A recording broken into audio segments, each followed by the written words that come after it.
దుబ్బాక నియోజకవర్గం ముత్యంరెడ్డి హయాంలోనే అభివృద్ధి చెందినట్లు మాజీ ఎమ్మెల్యే మైనంపల్లి హనుమంతరావు అన్నారు. సిద్దిపేట జిల్లా తోగుట మండలం మెట్టు చౌరస్తా వద్ద ఏర్పాటు చేసిన మాజీ మంత్రి దివంగత నేత చెరుకు ముత్యంరెడ్డి విగ్రహాన్ని చెరుకు శ్రీనివాసరెడ్డితో కలిసి విగ్రహాన్ని ఆవిష్కరించారు. అనంతరం వారు మాట్లాడారు. గత 10 సంవత్సరాల బీఆర్ఎస్ ప్రభుత్వం అధికారంలో ఉండి అభివృద్ధి ఏం చేయలేదని మండిపడ్డారు. పెద్దలు స్వర్గీయ తండ్రి సమానులు మా ముత్యమన్న జయంతి సందర్భంగా అదేవిధంగా ఈరోజు విగ్రహాన్ని కూడా ఆవిష్కరించడం జరిగింది.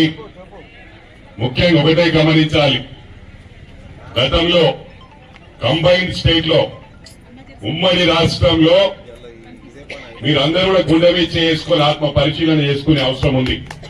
ఎందుకంటే ఉమ్మడి రాష్ట్రంలో మా చెరుకు ముత్యమన్న చేసినంత పని గతంలో ఎవరు చేయలేరని చెప్పి కూడా ఈ సందర్భంగా తెలియజేస్తా ఉంటా. నేను ఎక్కడికి వెళ్ళినా కూడా మొట్టమొదలు మా ముత్యమన్న గురించి చెప్తా. ఆనాడు ఇతర నియోజకవర్గాల్లో సింగిల్ రోడ్ కూడా సరిగ్గా లేకుండే. ఆ సమయంలోనే దుబ్బాక